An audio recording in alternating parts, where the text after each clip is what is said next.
সাম্প্রতিক আমি আর আব্দুল্লাহ গিয়েছিলাম আমাদের চৌফলদন্ডি প্যারাবন এক্সপ্লোর করতে। ছোটবেলায় যাওয়া হয়েছিল কিন্তু বড়বেলায় একদম অ্যাডভেঞ্চার নিয়ে কিন্তু কখনোই এখানে ভ্রমণ করতে যাওয়া হয়নি। আমরা এখন একদম প্যারাবনের ভিতরে ঢুকে গিয়েছি। আমাদের চৌহদনী ম্যানগ্রোভ বন আর সুন্দরবন কিন্তু একদমই সেম। সো এখানে ম্যানগ্রোভ বনের সকল গাছপালা রয়েছে, লাইক এস কেওড়া গাছ, গরান গাছ, বাইন গাছ। শুধুমাত্র সুন্দরী গাছটা আমাদের চৌহদনী ম্যানগ্রোভ বনের নেই। আমরা একদম গাছের ভিতর দিয়ে যাচ্ছি, মানে এই যে এখন আমরা যেখান দিয়ে হাঁটতেছি, এই যে দেখতেছেন, এই যে ফুটেজটা ফলো করে করে আমরা যাচ্ছি। এগুলা কিন্তু জোয়ারের সময় একদম সবগুলা পানির নিচে ডুবে যায়। দেখতেছেন কতগুলো শ্বাসমূল। তো অনেক বেশি অ্যাডভেঞ্চারাস ফিল হচ্ছে, অনেক বেশি থ্রিলড আমরা, মানে মনে হচ্ছে আমরা বিয়ার গ্রিলস হয়ে গিয়েছি দুজনে। So we are very excited, মানে আপনাদের সাথে শেয়ার করার জন্য আমি ওয়েট করতে পারতেছি না। ওই যে আমরা কিন্তু সামনে বোটের আওয়াজ শুনতে পাচ্ছি, হয়তোবা নদী অনেক পাশেই রয়েছে, চলে আসছি হয়তোবা। সো লেটস গো, দেখি কি হয়। আর এখন হচ্ছে পুরোটা বাটার সময়, সেজন্য আমরা এখানে আসতে পেরেছি, যেহেতু এখানে জোয়ারের সময় পুরোটা পানির নিচে তলিয়ে যায়, গাছগুলো সবগুলো পানির নিচে তলিয়ে যায় বাটার, সেজন্য আমরা এখানে এক্সপ্লোর করতে আসতে পেরেছি। সো পশ্চিম পাশে কি আছে দেখুন, আমাদের সাথে পশ্চিম পাশটাও এক্সপ্লোর করে আসি। নিচে যত স্টেপ দিচ্ছি না, গাছের শ্বাসমূল গুলা পায়ের মধ্যে বিঁধে যাচ্ছে, এত বেশি ব্যথা হচ্ছে, কষ্ট হচ্ছে, তবুও অনেক বেশি এক্সাইটেড, কারণ অ্যাডভেঞ্চারের একটা ফিল হচ্ছে।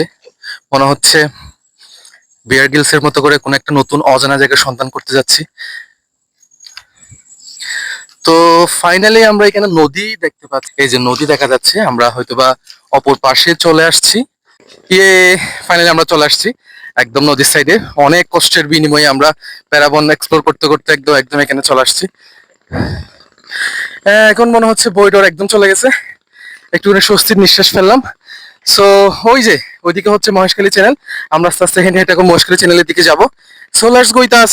ফাইনালি আমরা নদীর এই সাইডে চলে আসছি। প্যারাবন পুরা এই আমরা কিন্তু এই পুরা প্যারাবনটা অতিক্রম করে আসছি। তো এটা কিন্তু আমাদের জন্য একটা চ্যালেঞ্জ ছিল, যেহেতু আমাদের কোনো এক্সপেরিয়েন্স নেই, আমরা কখনো এখানে মাছ ধরতে আসিনি, আবার জাল নিয়ে আসি নাই। এই জন্য আমাদের জন্য একটা চ্যালেঞ্জ ছিল। তো চ্যালেঞ্জটা আমরা অতিক্রম করে ফেলেছি সফলভাবে। একটু ভয় লেগেছে, মনে হচ্ছিল কোনো প্রাণী চলে আসছে কিনা, যদিও বা কোনো প্রাণী নেই এখানে। ওয়াও, তাজা বাটা মাছ। এই বাটা মাছগুলো একদম তাজা, নদী থেকে এখনই আহরণ করা হয়েছে। আমি এখন দাঁড়িয়ে রয়েছি আমাদের চৌহদনী প্যারাবনের একদম শেষ প্রান্তে। আমার ওই পাশে হচ্ছে মহেশখালী, মাঝখানে হচ্ছে মহেশখালী চ্যানেল, এবং আমি দাঁড়িয়ে রয়েছে হচ্ছে জেগে ওঠা একটা চরের কাছে। এখানে কিন্তু অনেকগুলো ডুবু চর রয়েছে, তার ওরকম একটা চরের মধ্যে আমি এখন দাঁড়িয়ে রয়েছি। এগুলো কিন্তু জোয়ারের সময় দেখা যায় না। মানে যেখানে আব্দুল্লাহ দাঁড়িয়ে রয়েছে আমরা সেই সম্পূর্ণ পথ অতিক্রম করে সামনের দিকে যাব। এখন আপনারা আমার চারপাশের পরিবেশ দেখে হয়তো বুঝে গিয়েছেন, সূর্য অলরেডি ডুবে গিয়েছে, আমরা একদম প্যারাবনের ভিতরে ঢুকে গিয়েছি। এখন হচ্ছে ব্যাক করতেছি আমরা, বাট পথ হারিয়ে ফেলেছি। এখন আমরা ঘুরতে ঘুরতে ঘুরতে ঘুরতে একটা গাছ পেয়েছি, প্রচুর হয়রান হয়ে গিয়েছি, হেরান দিয়ে বসে আছি। চারদিকে এত বেশি ভয় লাগতেছে, এত বেশি আতঙ্ক। এই দেখেন, এই গাছের শেপটা দেখেন আপনারা, এগুলো কিন্তু অনেক পুরাতন গাছ, এগুলোকে আমাদের আঞ্চলিক ভাষা বাই গাছ বলা হয়, ঠিক আছে? আমাদের শরীরের অবস্থা দেখে হয়তো বুঝে গিয়েছেন, আমাদের পুরা পায়ের মধ্যে কাদা, শরীরের মধ্যে সব দিকে কাদা, প্রচুর ক্লান্ত হয়ে গিয়েছি।